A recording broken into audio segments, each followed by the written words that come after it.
Hello and welcome to a brand new episode of Look Forward. I'm your host, Jay. I'm here with my co-host, Brad. I'm really Gandalfing my way into the podcast this week, because it's the thing where like the stories seem familiar, but it's not coming to any real recollection. So I get to discover a lot of these along with you, dear listeners. All right, as we go through the podcast today. All right, you could have just taken one of those birds to the end. Everyone knows that. These books are dope. So, all right, there is a lot to talk about. I'm going to do my best to put at least two stories in historical context because they are very, very interesting stories. One, the Clarence Thomas story, which we'll talk about soon, and also a Trump story about a Washington Post journalist, which if you don't know that story, prepare to be mad. And then when you hear the historical context, prepare to be mad all over again. And then there's a second story involving that. Prepare to be mad all over again. So 3 for 3 Republican presidents fucking suck. All of them. So at least in the modern era. So, all right, let's get right into it. Trump, first major party nominee to go and speak to, is this not true? You're shaking. Oh no, it's true. I'm shaking my head at the fact that this even this even fucking happened. Oh, yeah, okay, fair enough. So first, major party nominee to go and speak at a third party's convention, right? Unprecedented. Here's the thing. There's a reason it was unprecedented, and this is a prime example of why. So Trump goes to the Libertarian nutbag gathering. And look, I'm not going to be nice to libertarians. I think your policies are insane. As someone reminded me this past weekend, there was a time, this is maybe like 2 or 3, I think it may be like the last presidential election actually, where there was a libertarian debate and they were like, well, what are you going to do about taxes for roads? And they were like, a legitimate idea was by one of the candidates, we need to make sure that everyone has a jetpack. That was their answer. These are very serious people, okay? So libertarians in this country, to me, are like how every political race in England always has one fucking completely in the London mayoral race this past a couple weeks ago, where Sadiq Khan won re-election. One of the contenders that he was up against was Lord Buckethead. And yes. Lord Buckethead, I think, got at least one vote. And it is and when Sadiq Khan was congratulating his fellow nominees in his acceptance speech, he literally had to pay homage to Lord Buckethead for his campaign. And that to me is the Libertarian Party. They just don't, have the outlandish costumes to go along with it, except for Vermin Supreme. Vermin Supreme always was uniquely dressed. Is he even a libertarian? I think he is. Oh, I thought I'm pretty sure he is. Just an independent crazy person. I mean, he's not really crazy. I'm pretty sure he is in the Libertarian Party. So good for him. Well, he would probably do better than Donald Trump did at the Libertarian primary. Now, before we get into how Donald Trump and RFK Jr., who were both vying for the nomination, before we get to how they did by the numbers, I want to play a video for you. It's petty as fuck, and that's why we're playing. Yep. Just letting you know. Here is a video of Trump. This is a quick short of Trump addressing the Libertarian in person. In person. Yeah. Unbelievable. So here you go. The last year I've been indicted by the government on 91 different things. So if I wasn't a libertarian before, I sure as hell am a libertarian now. D. Roy wrote, Donald J. Trump will address the Libertarian Party at its national convention on Saturday. The Libertarian Party should nominate Trump for President of the United States. Whoa. That's nice. Well, that's so, yeah, then the Fox News guy comes over and goes, mixed reactions there. Mixed reaction. So before we get into the reaction and the results, I need to just really point out how fucking weak and pathetic it is for the guy who is the presumptive Republican nominee, like until it's official, he's the guy. To have to outreach to the Libertarian Party because that's how concerned he is about his actual electoral support. He didn't do this in 2016. Exactly. He didn't do this in 2020. And you certainly don't see Joe Biden like going to the Green Party convention to try to become the Green Party nominee, because why the fuck would you? Yeah. Like, I don't need them. Right. You don't need them. They're not likely to vote for you anyway. I mean, like I said, the reaction that he got absolutely should have been one that he was expecting if he has people around him that are speaking truth to him. Libertarians don't fuck with Republicans, man. They don't, even though they might as well, because they're in sync on about 85% of issues with Republicans. You would think they would, but they don't. For some reason, they literally think Republicans, like your normal run-of-the-mill Republicans, are just as bad as Democrats are. So, yeah. And look, let's get real. They're a more extreme version of conservatism, right? Mm-hmm. They're sort of at the more extreme logic end of why don't we just have no government? Like, why don't we just like instead of hey, let's cut taxes for rich people. Libertarians are just like, let's scare the taxes. We don't need to pay taxes. Yeah, tax is theft, according to them, right? So it's curious, right? And I think you hit the nail on the head there. Like, why do you feel that you need to go to them and try to get them to get on your side? And you could say, rightfully that you pointed out, if that had happened in 2016, where he was like, okay, he's like reaching out to these organizations and everything else, that would make sense from a consistency standpoint. But he didn't do that in 2016. And this, amongst many other things, is why when people go, I think Trump's going to win, like, it's a definite. I'm not so sure you're paying attention, because nobody would ever run to another party, be like, can you guys also nominate me, please, and so I can garner your support? If you were cruising, you won't. Look, and I'm not saying it's going to be easy for Joe Biden, but like you point out, he's not going to the Green Party and being like, come on, guys, surely I'm the guy. No, he doesn't. Well, and it's always this like weird thing that he does where he has to project strength all the time. Like, he was in New York at a campaign event last week because he's in New York anyway, so he might as well make some campaign stops while he's there.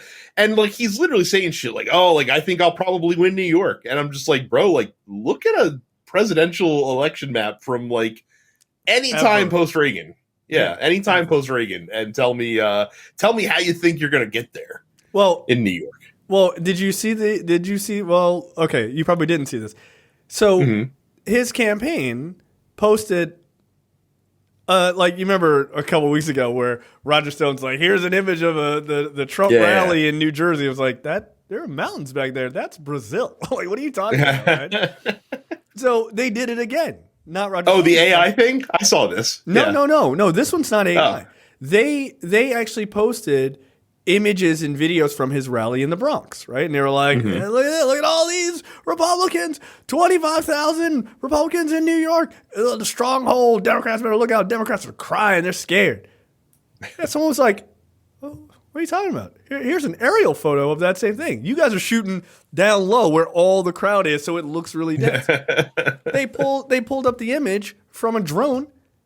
They said 25,000. Dude, it's barely 2,500 people there.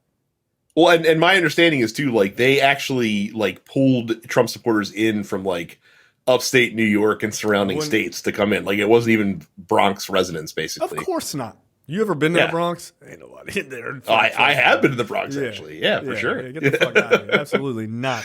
So this idea of there's this groundswell of conservatism that's just everywhere. It's everywhere. No, they're just loud. They're just loud. And the thing is, it is to their benefit to lie, right?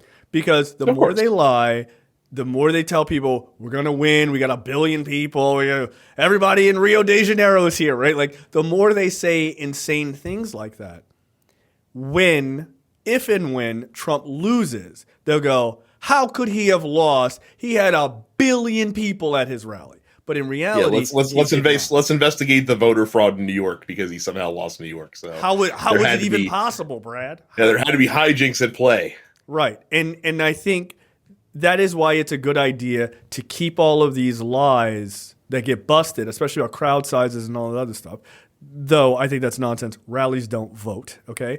But keep that stuff in mind. When you see the real truth behind how many people are coming to his things, when you see that and then you take all of those things with like them stripping all this money out of the RNC and all of these other things that they're doing that is kind of ruining campaigns and doing more damage than good, when he loses, these are down ballot list that you can go, that. Those are the reason you lost. He doesn't have any policies worth shit. Like, all of that is going to compound into something, and I don't think it means victory for him. I don't. And so him going and begging for a couple of votes at the Libertarian Party is just unbelievably pathetic. When I heard, I was like, the Libertarian Party? Why would you go? And then I saw the video. I was like, thank you for going. I appreciate it. So let's talk about the numbers. Like I said, it's shockingly embarrassing, though, the fact that he even thought that he needed to do it. And again, I understand the calculus because like you can pull those voters in, like those could be the margins in those states that you need to swing it. So like I get where he's coming from, but bro, like you're not like they only vote for their own. Like you have to be a fucking true believer for them to support your shit. And look, here's how right you are about that. Of the 800 delegates, Libertarian Party delegates, Trump got 3 of them to write his name in because he was not on the ballot. Now, okay, he wasn't on the ballot because he is already the nominee of another party. He's not allowed to be on the ballot for a different party, right? Like if they wanted to nominate him, that's totally legal, but he wasn't allowed to be. So he got 3 out of the 800 to write him in. And by the way, Trump's name, real easy to spell. So it's not like it's Lisa Murkowski, right? If people really wanted him, they could have very well put Donald Trump in there. RFK Jr., who was also running for the nomination, who was on the ballot, he got 19 votes out of 800, right? So just under 2% for RFK Jr., 0.65% for Donald Trump. Okay, so again, what was the purpose of going here? Whoever suggested this is getting fired if they haven't already been. This is a terrible look for him. I couldn't be happier about it.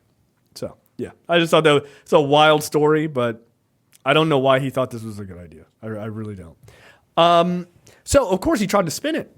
Come on, man. Spinning is what the man does besides doing crimes. So his spin was really funny. Basically, he goes, look, there was a lot of enthusiasm there for me. Like booing is a level of enthusiasm. It's not positive, but it is. It certainly is. It certainly is. Quote, the reason I didn't file paperwork for the Libertarian nomination, which I would have absolutely gotten if I wanted it. This isn't a direct quote, by the way. As everyone could tell by the enthusiasm of the crowd last night, was the fact that as a Republican nominee, I'm not allowed to have the nomination of another party. Now, I think you should, as he's talking to the crowd, now I think you should nominate me or at least vote for me, and we should win together. Only do that if you want to win. If you want to lose, don't do that. Which is so dismissive. Well, at least you know that he wrote that one himself because not very refined. Yeah, it's like do that or don't do that. It's like, okay, dude, like top notch writing. Then he says, regardless, I believe I will get the majority of the Libertarian votes. Junior Kennedy is a radical left Democrat who's destroyed everything he's touched, especially in New York and New England, and in particular as it relates to the cost and particularities of energy. Practicality of energy. Practicalities of energy. He's not a libertarian. Only a fool, all capital letters, would vote for him. I need people like... I need people in the future in like college courses to study his social media posts and how he writes, like just random words being capitalized, odd punctuation, like he has an apostrophe after junior, but junior spelled out in full. Yeah, why did you do that? His names are silly because like, Junior Kennedy. Like I get what you're going for there, but like it's not good. Like you like it's not landing. You've had better. You're better than this. You're better than this. You are. He's slipping. Look, Todd. It really hasn't been a good nickname season for him. No, Crooked Hillary worked, and Sleepy Joe, even though it's a silly nickname, like it's shortened to the point, but like Bird Brain is stupid. Ron DeSanctimonious, like dumb, it's stupid, bro. Your constituents don't know what sanctimonious is. Yeah, it's silly. It's absolutely silly. Yeah, it's not good. Little Marco, that was a good one. Yeah, Little Marco was good. I think that really kind of did some real damage to him, actually. Like it did. It's like, fuck, I am short. The former treasurer of the Libertarian Party, a Todd Hopian. Man, one thing I will never get tired of this show is your inability to pronounce anything. So. Yeah, no, I know. I'm the worst. Very sorry. I have the best words. I can't get them out. I have the best words. I'm pretty sure this is Todd Hagapian is probably. Oh, Hagapian. All right. Well, yeah. I guarantee you he's very white. It's not fair. 100%. It's not fair to me. This guy's name in this entire story is bigoted towards me. Quote, this is a quote from Todd. Congratulations to @RealDonaldTrump for getting 6 out of the 800+ votes after begging the Libertarian National Convention to nominate him. Yeah, go fuck yourself, basically. So, look, Libertarians having a good time. I saw a video of a Libertarian asking the entire, I guess, party, delegation, whatever, quote, did this party grab the former president by the pussy last night? And he was immediately chastised for saying that, but I found it very funny. I'm telling you, getting fucking shit talked by the Libertarian Party is like the equivalent of the Bart Simpson. Like, God, even Martin's scoring on me. Like, it's not good, man. It's not a good look. It's just not a good look. So yeah, there you go. Didn't work out for him. So this week y'all still not going to vote? Trump told donors. No, this week in Genocide Joe's the terrible choice for Palestine. Like, again, believe people when they tell you who they are. Okay, Trump told donors he will crush pro-Palestinian protests, deport demonstrators. All right, so we'll just get out in the streets with my accelerationist bullshit, and they will throw you in prison. And none of this will help you. Former President Donald Trump promised to crush pro-Palestinian protests on college campuses, telling a room full of donors, a group that he joked included, quote, 98% of my Jewish friends. Gotta love the casual anti-Semitism. Just slide it right in there. Slide it right in. You guys are great negotiators. Like, Jesus Christ, he said it out loud. That he would expel student demonstrators from the United States, according to participants in a roundtable event in New York. Quote, one thing I do is, all right, cool. Good speak right there. One thing I do is any student that protests, I throw them out of the country. Okay. There's a lot of foreign students. As soon as they hear that, they're going to behave, Trump said on May 14th, according to donors at the event. Well, if you get me elected, and you should really be doing this, if you get me reelected, we're going to set that movement back 25 or 30 years, talking about the protest movement. Cool. Again, y'all not going to vote? You sure about that? This is a really bad idea. He called the demonstrators radical revolutionaries. He praised New York's police department for clearing the campus at Columbia University and said that other cities should follow suit. It has to stop now. This article, by the way, is the Washington Post article. Everyone should read. And you should read it not just for the context of what we're talking about, but for one other reason. It is deeply frustrating to me to read a story by an actual journalist and watch them try desperately to make Trump sound like an adult. Like there are two adults running. When they're clear that there are not two adults running, there's Joe Biden and a buffoon running, right? Like, yeah, you can disagree with Joe Biden on a lot of things, but he's an adult in the room, right? Trump is not. It's like, quote, Trump has waffled publicly about whether Israel should continue its war in Gaza, saying, quote, get it over with, get back to peace and stop killing people. Major Republican donors have lobbied him in recent months to take a stronger stance, yada, yada, yada. Like, it does all of this, like, he's waffled on this. He's not providing details. And then the quote is like, Gaza war, bad. Like, that's all they have. There's a later to make him seem reasonable. He's not reasonable. There's a later quote where he says that a lot of people don't even know what October 7th is. What the fuck are we talking about? Well, I love it because, again, like, this is one of those instances where he's telling on himself. 100%. He does this all the time. 100%. Telling on himself where we're like, he doesn't know what the fuck is going on. And like he just learned about it. Like, I'm sure in the last several weeks, he's probably learned much more context about it. Like it's the people are saying shit. Like the thing that he does all the time. Yeah. Yeah. It's the, what was it? Oh, a lot of people don't even know who Frederick Douglass is, right? Right. He's getting a lot more popular these days. He's getting more popular these days? Frederick Douglass? Okay. Like, a lot of people don't even know who he is. Like a lot of people, like, me, whatever. Shut up, guys. Yeah. So he says, okay, this paragraph is a like textbook example of this, right? Trump has offered few policy specifics about how he would treat Israel in a second term. He cast doubt on the viability of an independent Palestinian state in recent Time magazine interview, saying he was, quote, not sure a two-state solution anymore is going to work, adding there may not be another idea. So he didn't say anything. And then, like, they do so much heavy lifting for him. A two-state solution to the Israeli-Palestinian conflict has been an end goal of U.S. policy under Democrat, Republican presidents for decades. You added so much to uplift his, I don't know if a two-state solution could even work. There may not even be any other ideas. That's all he said. But if you read that paragraph, it sounds, in that context, it sounds like he actually has a real opinion. He doesn't actually have an opinion.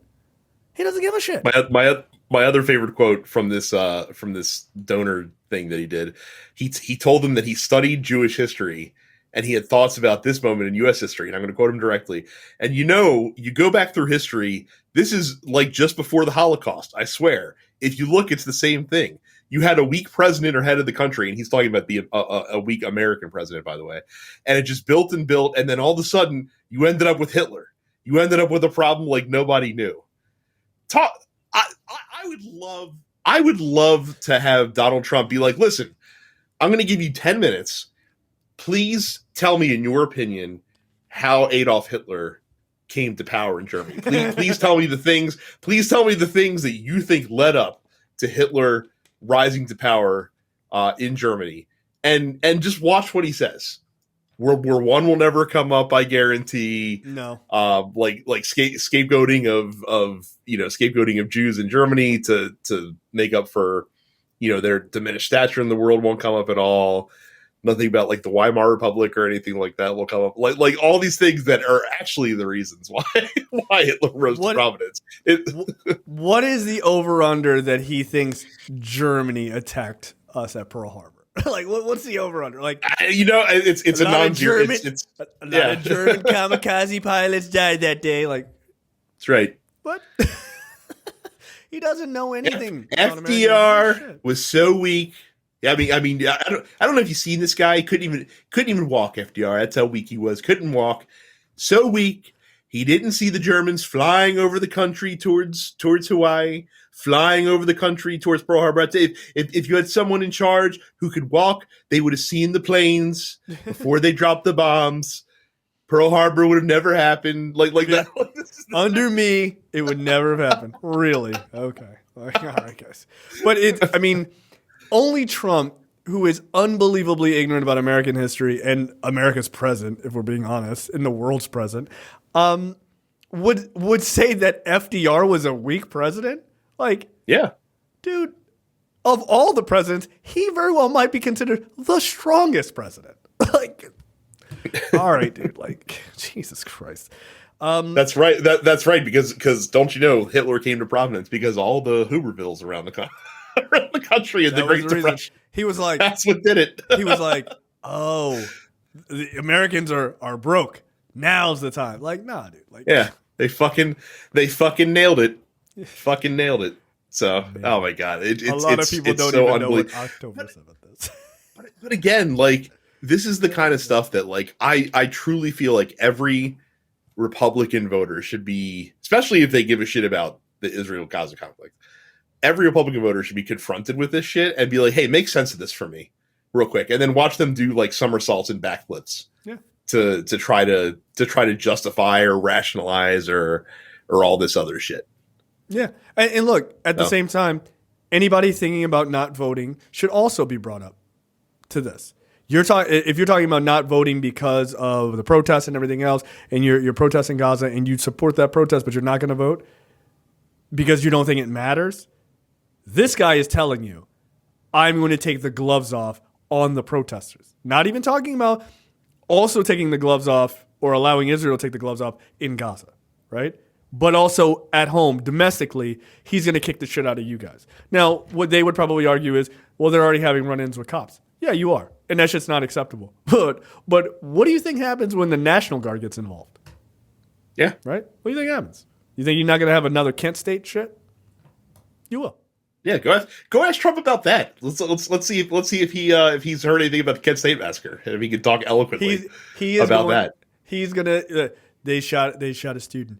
Interesting. This sounds like a great idea. You know what? I'm in support of this. Like, no, but that was a really bad.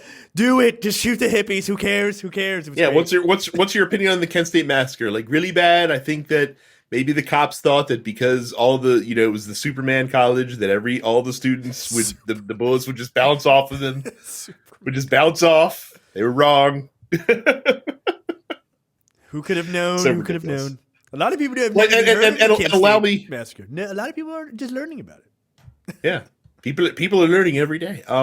Here's if you do have any friends that are just like, hey, I'm not voting for Biden because of Palestine, that whole thing, just again point them to stuff like this. And if I could paraphrase a famous line, Joe Biden is the worst presidential candidate there is for Israel Palestine, except for all the other ones.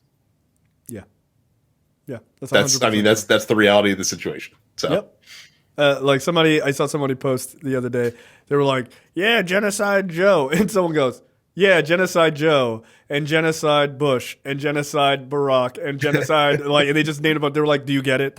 Like at a certain point, man, you're like, I don't want to divert too much into this, but like, I don't think it's that interesting of a take to be like, an American president is a war criminal. Like, yes, by getting involved in any war conflict, that happens. Like, it is the laziest of arguments. Well, I'm not supporting a war criminal.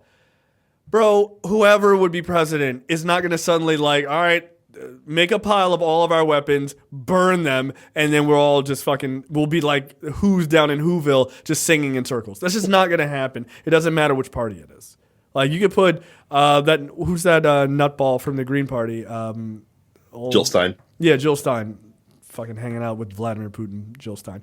And, like, you could put her in as president. She's going to probably have to authorize some sort of military action at some point. She just will. Is she a war criminal now all of a sudden? Like, it's a really weird thing. Now, you could maybe make the argument of, like, America's intervention, military intervention across the world, stuff like that. Sure. But let's take a nuanced adult approach to things, and instead of just going war criminal done. Like, all right, like come on, man. Like you're not having a conversation at that point. You just want to have like the big joker so you can throw it down and then just turn the fuck off politically. And I'm just not a fan of that.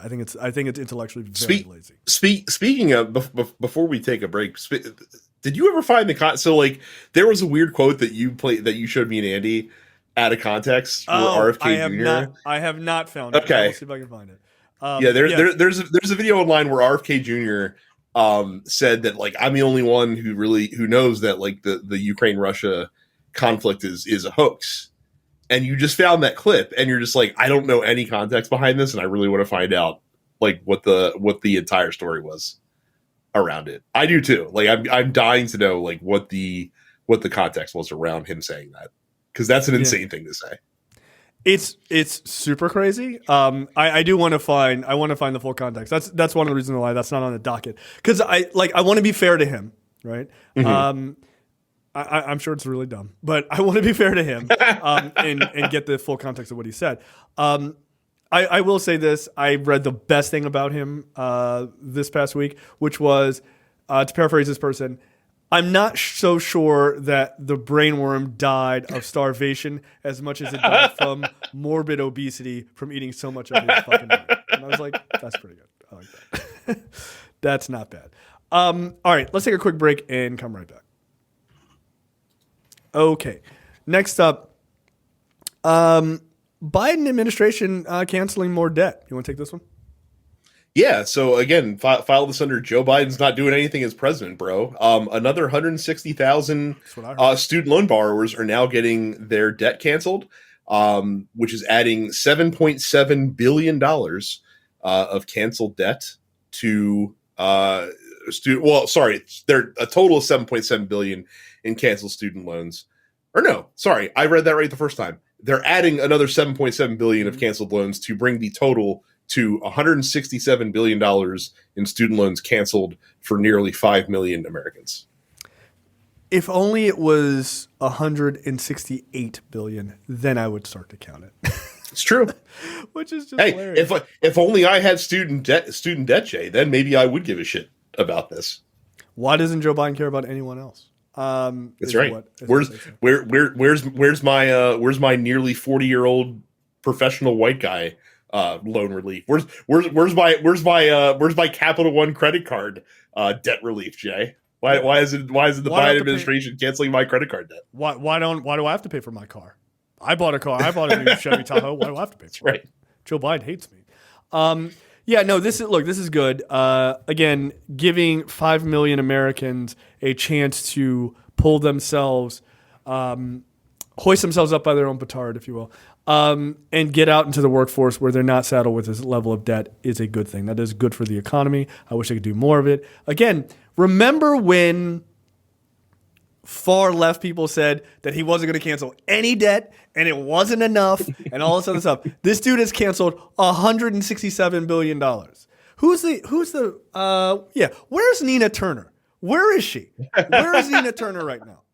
I'm serious. Shutting the fuck up, probably cozying up with Jill Stein. I mean, honestly, it is. And again, like for those that don't have student debt, and a lot of people listening might not or never did. So one of the Reddits that I don't actually follow the Reddit, but it pops up in my feed a lot because I always click on the post, are like the boomers being idiots Reddit. I can't remember what the actual Reddit is, subreddit's called, but like it just shows like insane boomer shit all the time. And like one of the people were like, my boomer grandma was like trying to understand, like, well, I can't afford to buy a house. And they showed a picture of their student loan like breakdown from when they had it. And so this person borrowed $50,000 at a 12% compound interest rate.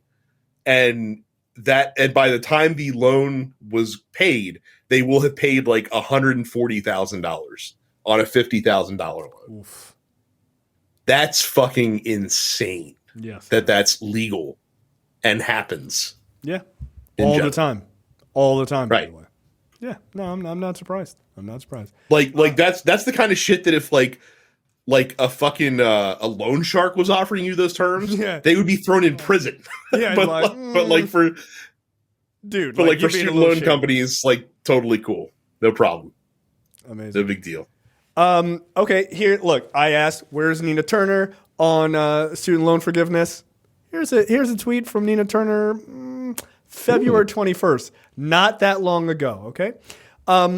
Someone tweeted, the Biden administration is forgiving $1.2 billion in student debt for 153,000 borrowers. Here's how you qualify.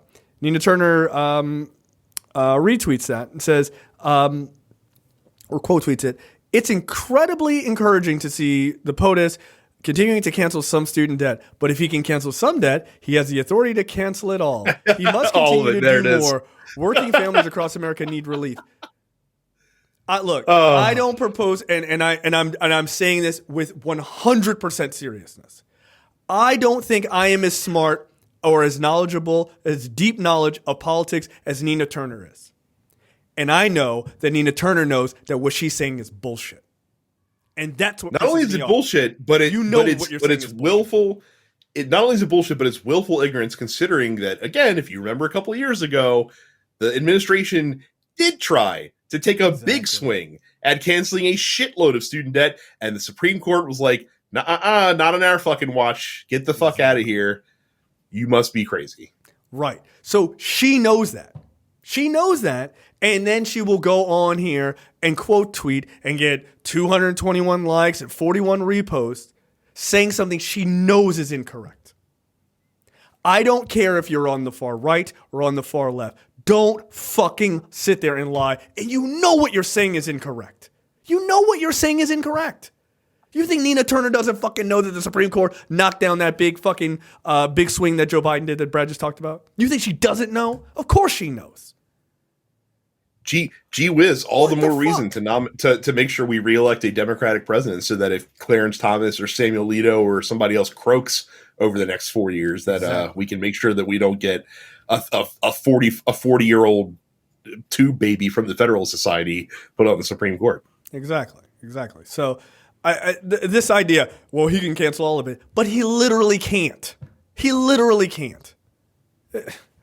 Fucking worthless, man. And this is why you lost twice. Because you're not that to me, and I'm again trying to be really fucking not unreasonable. That is why people don't take you fucking seriously.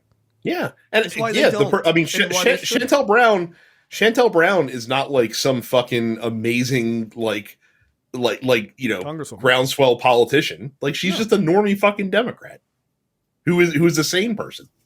Right. But she's not going to say some fucking horse shit like that. Oh, the president can just cancel all the debt. But he literally can't. You know that. You literally know that. You're not dumb. Stop pretending to be dumb. There is having a lack of information and being ignorant about something. That's one thing. There's another thing to have that knowledge and then tell all these other people, how would I know? Because you know there are people in those fucking quote tweets who are just like, what the fuck are you talking about? And she's just like, I'm getting retweets. That's keeping my fucking internet cloud up. So I'll just say a bunch of bullshit lies that put the democracy in danger. You have this knowledge. Be honest about it. Again, this isn't from February of 2023. It's from February of 2024. She knows exactly what she's saying. But if she dares compliment, Joe Biden without putting in a qualifier as to how it's actually like only a half measure, then she'll lose her neo-prog cred that she needs to keep up. Ugh, you people can't just compliment the Biden administration. It always has to be a backhanded compliment. Always has to be a yes, but. Yeah. And look, you don't have to praise them, but you could just go, hey, that's a good job. That's it. That's it. You could have just said, hey, that's super encouraging, and I hope he can. It's obvious that he's trying to do a lot. I hope he just keeps doing it. That's all you have to say. You don't have to be like, he could do it all, but he can't. If he could do it all, why wouldn't he? In an election year, right. If you think, oh well, here's my wand, all the student debt's gone. You think he wouldn't? What politician wouldn't do it? Like, that doesn't make any sense. Well, what Democratic politician wouldn't do it? Fair enough. Obviously, Republicans wouldn't. Republicans would be like, how do we make more debt? Yeah, we're actually going to double the interest rates for all the student loans there, and we're giving Donald Trump the lever to do so because that's a great idea.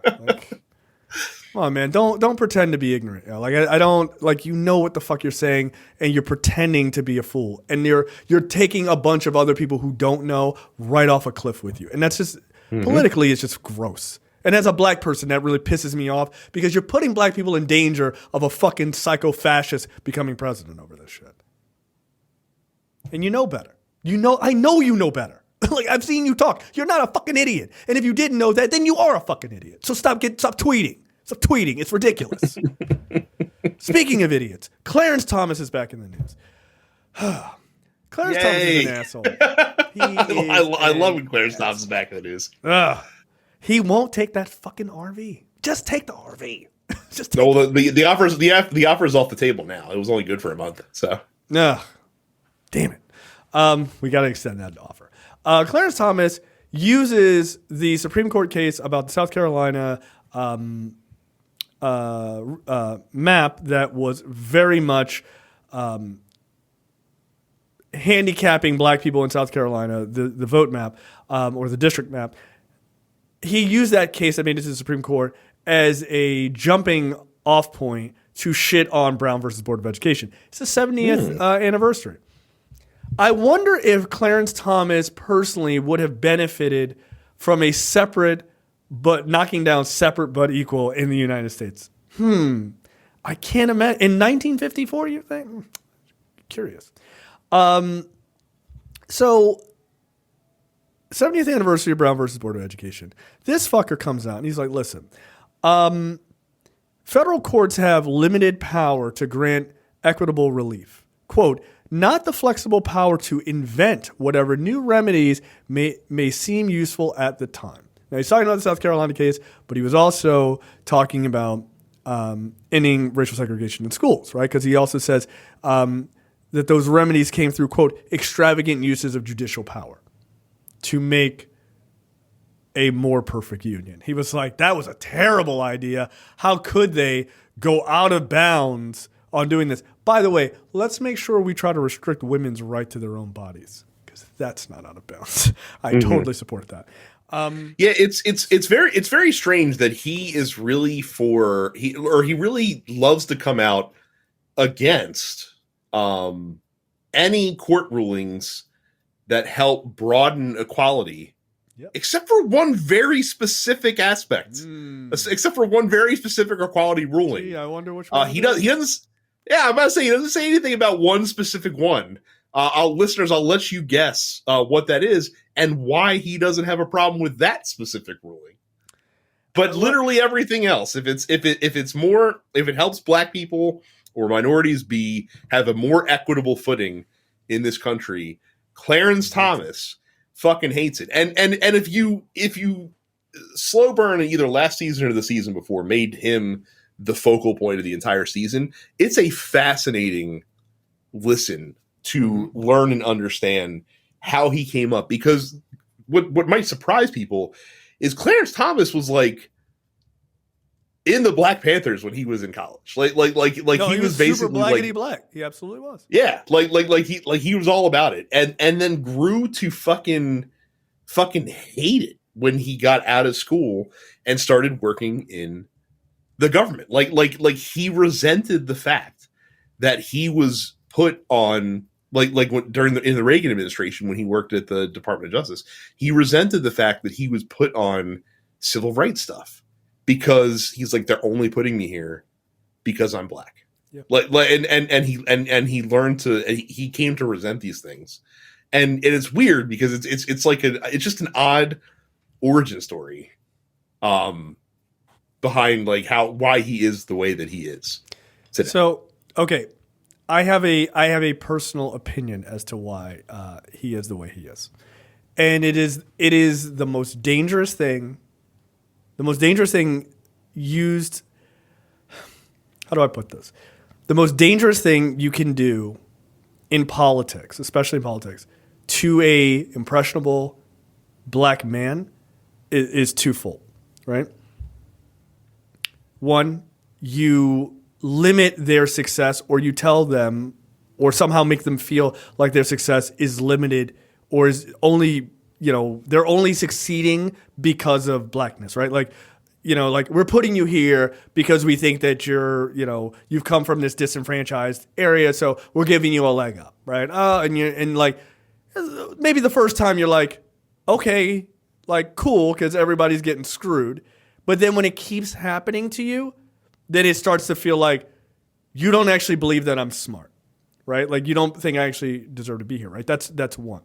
The other thing is the more devious part, which is to tell a young black man in that situation, no, you're right. You did it all by yourself, right? Because what it does is it uncleaves them from the black community. And if you look at conservative black people, that is the thing that they all espouse, is that self-reliance, right? Self-reliance. I mean, listen to black Republicans. They'll say, oh, well, it's about self-responsibility and self-reliance. The reason they believe that is because they're told that they got everywhere because of just them. And that's simply not true. Now, the danger is the lack of nuance going backwards, right? Which is what I think Clarence Thomas had, which is he goes, okay, self-reliance, that's why I'm in the Republican Party. That's why it makes sense, right? That's what they all preach and shit, right? But the Republican Party is faking that too, right? They all help each other, right? They all pull each other's fucking rich asshole nephews up and all that stuff. They all get there through a system of nepotism and all that other shit, right? The system is literally created to benefit white men very specifically. And then if they get a leg up, like a real leg up, then they get pulled up by other rich people who go, hey, welcome to the white guy club, right? The old boys club. That all happens, right? So you got Thomas being told, hey, you're right. You did do it all on your own. He's like, fuck yeah, self-reliance. I did that shit. But then when he looks back, he looks back and he goes, yeah, but before that, you guys everybody who was pushing me forward was only doing that because I was a poor black kid and they just trying to give me a leg up, right? But in reality, you weren't getting pushed up just because of that, right? That can happen, sure. But that's not why. You were getting pushed up because your community saw something in you and they were all pushing you forward. That's the difference between a Clarence Thomas and a Thurgood Marshall, right? When you look quite literally, when you look back at their youth, people saw something in them and the black community was like, yo, we got 9 nickels to put together. Fucking everybody push this motherfucker because he gonna make it, right? And that's what happened. Like a lot of people don't even know what October 7th is. A lot of people don't know a lot about Thurgood Marshall's background, right? When they saw him coming up, they were like, you need to go to law school at the University of Baltimore, right? Other black people were like, this kid is fucking bright. There is a law school here. There are black people going into law and doing really well and getting, making it. And those black people fucking grabbed his ass and were like, get over here and we're going to push your ass forward because you are a bright spot. And when you don't see that, when you don't realize that that's really behind you and all you see is the affirmative action and all this other, and that's all you see, and you forget about the people before you that got you out of where you fucking were. When you miss them, you become uncleaved from the community. And when you become uncleaved from the community, all you can see is a bunch of lazy fucking people. That's all you see. Well, and it's so funny. It's so funny because like I know you haven't listened to Slow Burn, but that's literally his background. Like he got pulled out of a poverty situation when he was young to live with his aunt or his grandmother. I can't remember which one it was, but in a much better area of town, in a much better area of the country, and in a much more stable situation. And to get to the point where, and the reason he fights against these programs, by the way, is because he actively believes that they are harmful to black people. He thinks that, diversity programs and equal opportunity and stuff like that is all harm. Like, to your point, like it's not forcing black people to, and we say the line all the time because they fucking believe, to pull themselves up by their fucking bootstraps. Yep. But again, like they don't have the bootstraps to pull themselves up with, and these programs that he, these programs and these rulings that he fights against so hard are the reason why they have a chance to get there, and he just doesn't see that. He thinks it's an excuse. Yes, exactly, and it's dangerous. It's people they did not understand. Some people did, But a lot of people did not understand that shit that Obama said that got under people's skin, where he said, you didn't build that. I got it. A lot of black people fucking understood it. You didn't get there by yourself. White people heard that shit and they were like, how dare you? By the way, not an exclusively minority thing, by the way. Nobody gets to where they are. No one without does. a helping hand. No, but the old adage, it takes a village. Right. Yeah, it takes a village. So. Right. That's absolutely true. But white conservatives very specifically believe in this nonsensical world where everyone is self-reliant. You're not. Yeah. You're not. So every single person that's successful, somewhere along the line, somebody gave you an opportunity. Yes. You made the most of the opportunity, but somewhere along the line, someone gave you an opportunity to be successful. Somebody else, by the grace of someone's, either charity or just faith in you or belief in you or whatever that is. So you were given an opportunity by somebody. Right. And that doesn't mean you didn't work hard. It doesn't mean that you didn't earn that opportunity. But you got an opportunity. And there's a lot of people who don't get opportunities. Like, that's the difference. A lot of people are just like, nah, man, I'm not. A lot of white people that don't get opportunities either. Right. Exactly. And weirdly enough, all of them vote Republican for some reason.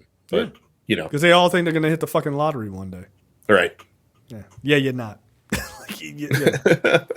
So, look, the Thurgood Marshall thing, or excuse me, the Clarence Thomas thing, he's just a real dirtbag. But he's in a way, he's almost a sympathetic dirtbag because I know exactly what happened to him. I know exactly what happened to him. Is someone said, dude, you did it all by yourself. Don't even worry about it. Fuck those people. They're lazy. You're the one who made it. Just you. Him. Fucking Candace Owens. You can hear it all. But also the same people that fooled him into saying that never let him forget that he's black. And that's something that fucking hangs around his neck like a personal albatross for him. Like, he can't fucking stand it because he's questioning himself constantly. Even today, I would imagine there's some part of him, even though he's been on the Supreme Court for fucking 30 years at this point, that still questions deep down. He questions like, am I only here because? So. Yeah. By the way, the answer is yes. You were only I'm dead serious about this. You were there as a political football for the right wing to shit on the legacy of Thurgood Marshall. That's all it is. That's all it is.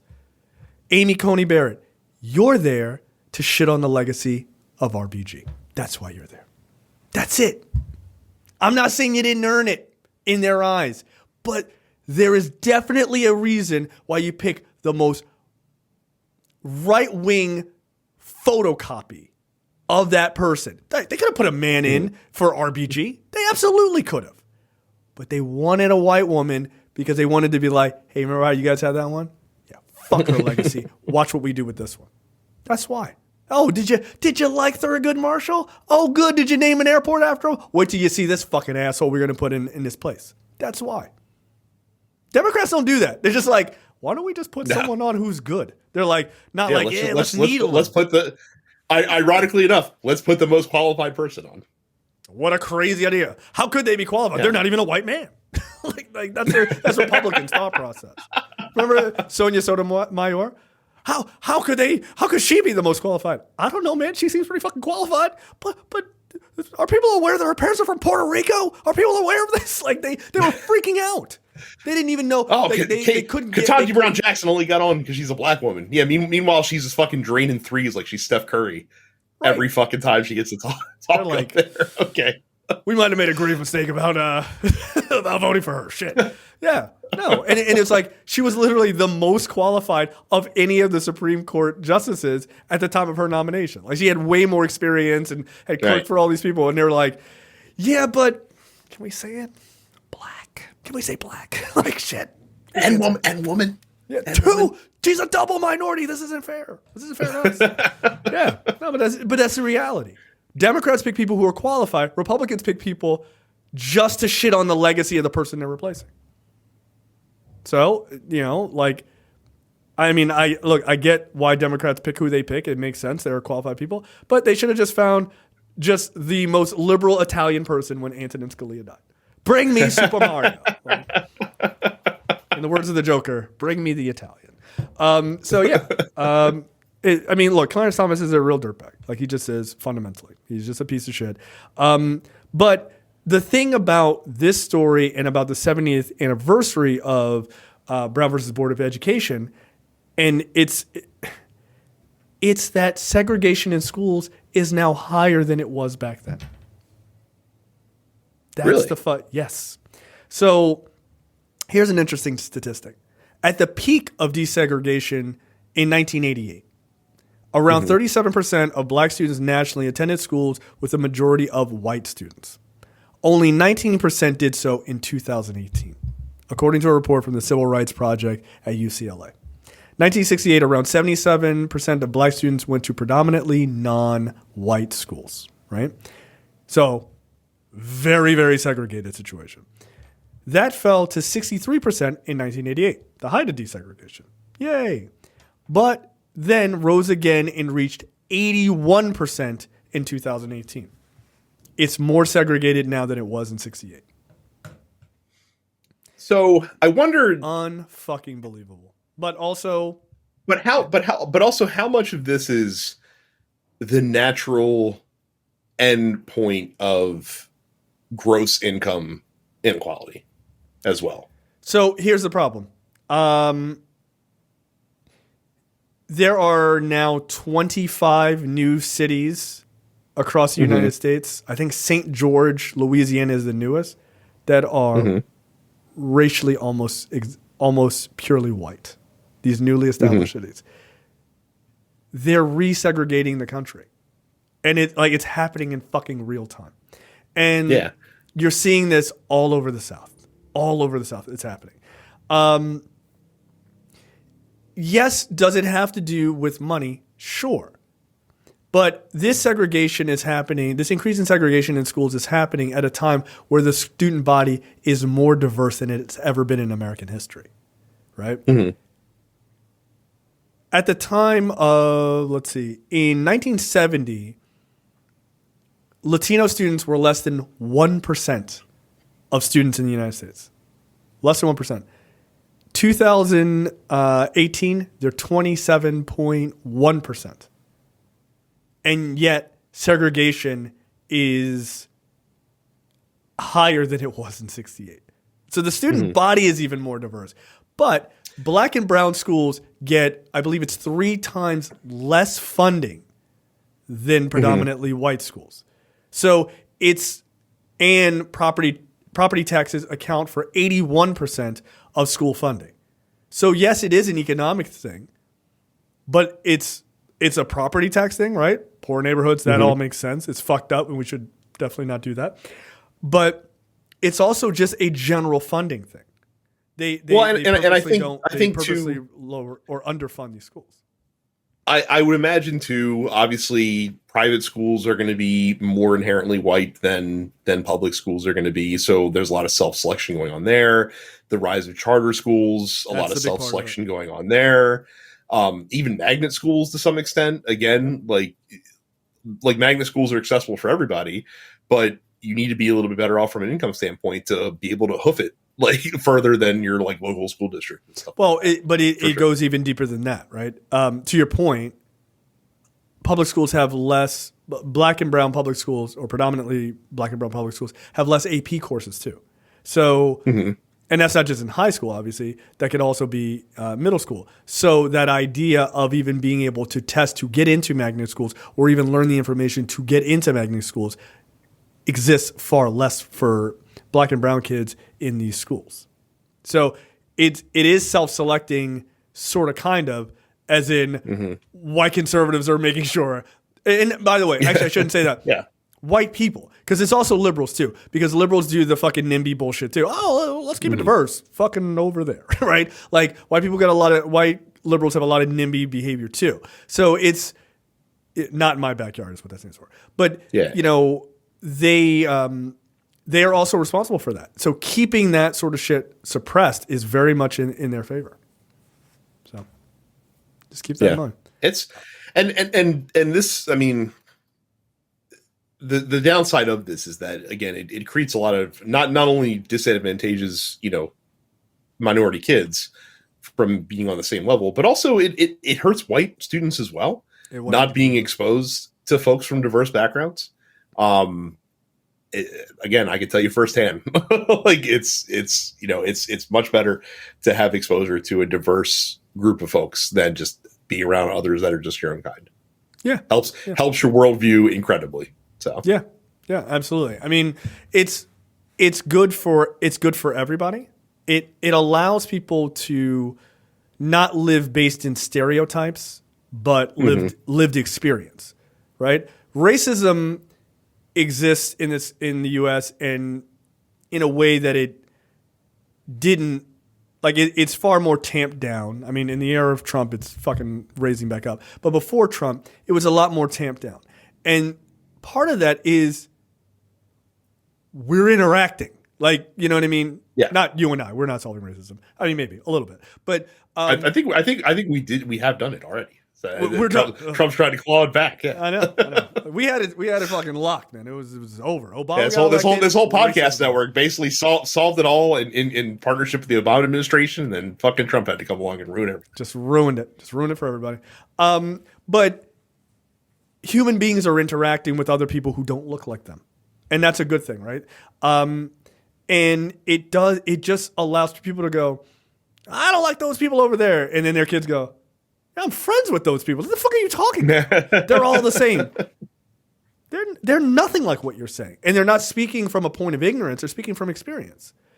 I mean, racism is so steeped in I saw or I heard about a guy once, right? Like that's what it is. It almost always is. Those people are like this. Oh, have you met them? Oh, hell no. Are you kidding me? Like they're dangerous, right? Whatever kind of bigotry is almost always based in third party stories and legends and all this other bullshit.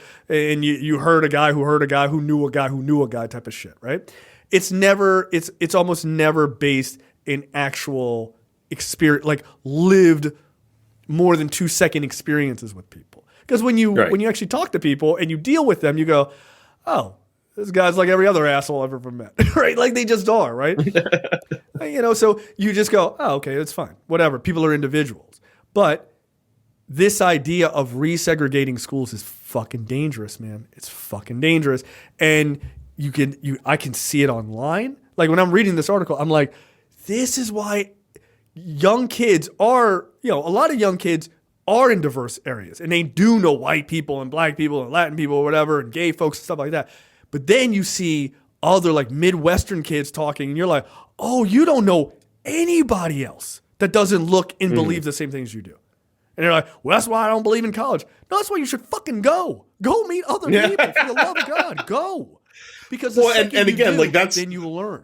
You learn. But that's where that conservative belief of like, oh, colleges are indoctrinating kids. It's like, no, they're just meeting people that are different than them. Like that's literally the only difference. Like instead of being from your like only communicating with people that live in your small fucking hick town, you're going to a college that has black people and Latino people and African people and Asian people and white people that are liberal and people that just have different views than you do. And it's eye-opening, especially if you come from an area where you had no exposure to that whatsoever. Like it's kind of funny. So my wife's parents are very conservative and they talk all the time about like at any time we remark to them that we're going into the city for something into Baltimore for something. Oh my God. They're always like, oh, like I would never I would never go into the city anymore. And it's like, why not? Like it's so dangerous. I'm just like, it isn't though. Like if you stop if you stop just being scared of the other all the time, and actually were to go down there, like it's fine. Like trust me, nothing bad's gonna happen to me. Just walk around the fucking Inner Harbor. Like I'm pretty sure I'm gonna be fine. Like, am I going to be fucking going around like North Avenue at 11 o'clock at night? No, but like, I'm not going to North Avenue at 11 o'clock. Right, yeah.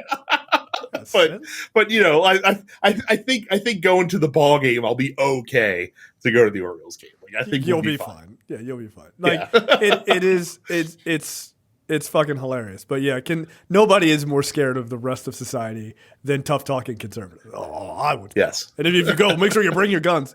Yo, we're going to an Orioles game. Like, relax. Like, it's the only thing you should be mad at is the fucking price of beer. Relax. Yeah, seriously. Yeah. Jesus Christ. $14? Get out of here. Yeah, now that's worth busting a cap in somebody's house. Okay, that makes sense.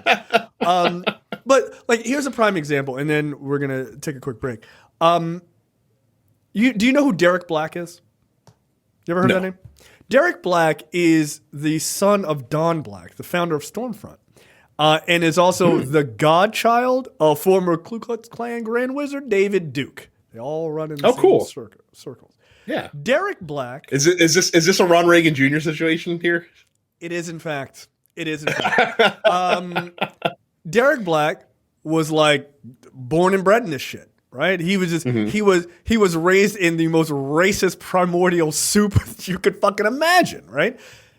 He goes off to college, and he's like, oh shit, these people are different than me. I don't like them. And they were like, dude, you want to just like fucking hang out? Like, what the fuck is your problem? And he was like, all right.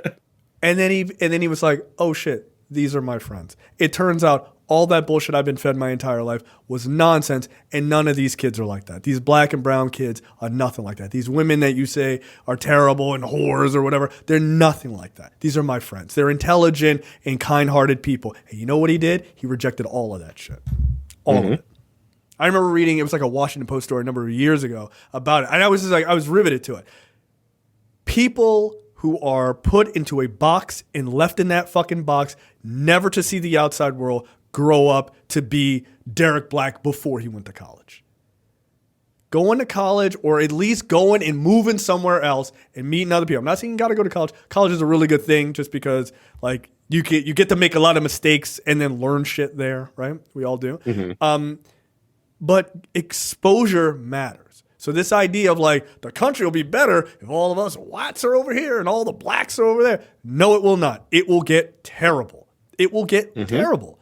You got to mix shit up. Just like hypocrite Clarence Thomas does every night with his white wife because he doesn't want to get rid of Loving versus Virginia. There you go.